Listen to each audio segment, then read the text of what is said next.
Hello and welcome to Camp Arowana's Friday Night Bedtime Story with CoreyD, here in my personal favorite cabin, Washington Cabin. I've had many good memories here in this cabin, and many of those included reading bedtime stories to my campers, which is a very popular pastime from the youngest campers to the oldest campers. And so we've decided to share those stories with you here on the internet. This week's story is one that I would like to personally dedicate to some cousins of mine who have been enjoying these videos and sent me a few of their favorite stories. And so this story today is dedicated to you, Judy and Kellen. And today we are going to do one of Kellen's favorite stories, A Porcupine Named Fluffy. It's by Helen Lester and illustrated by Lynn Munsinger, and it's a story about being yourself. When Mr. and Mrs. Porcupine had their first child, they were delighted. Now he needed a name. Should they call him Spike? No, Spike was too common.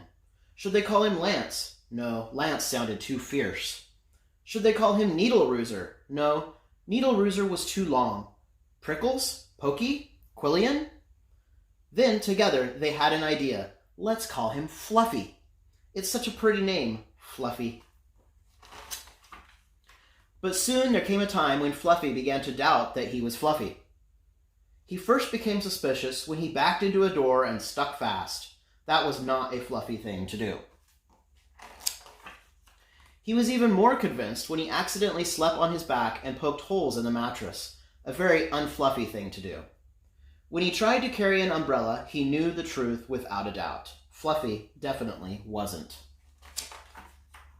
So he decided to become fluffier. Clouds are fluffy, he thought. I'll be a cloud. But he couldn't stay up. I know. Pillows are fluffy, he said. I'll be a pillow. But when his mother sat on him, she was not pleased.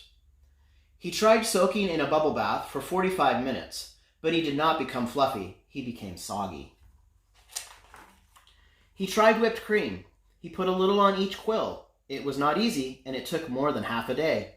But this did not make Fluffy fluffy. They should have named me Gooey, he sighed.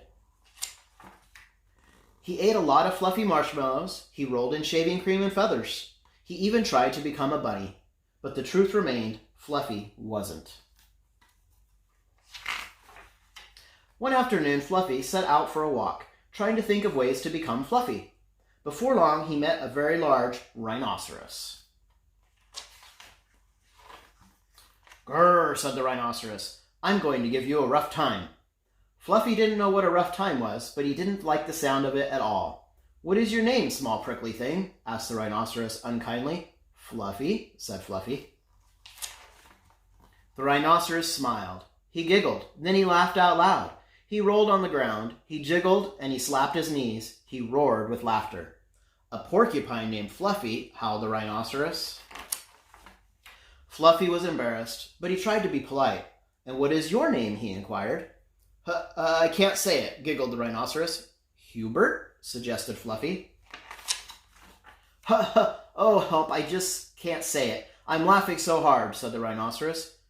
"Harold? Or maybe Herman?" asked Fluffy. "No," gasped the rhinoceros. "It's Hippo." Hippo. A rhinoceros named Hippo. Fluffy smiled. He giggled. Then he laughed out loud. He jiggled and slapped his knees. He howled with laughter. "A rhinoceros named Hippo," Fluffy cried. A porcupine named Fluffy, a rhinoceros named Hippo. It was almost more than they could bear. Hippo and Fluffy rolled on the ground, giggling and laughing, until tears came to their eyes. At last, they lay exhausted on the ground. From that time on, they were the best of friends. And Fluffy didn't mind being fluffy anymore, even though he wasn't. All right.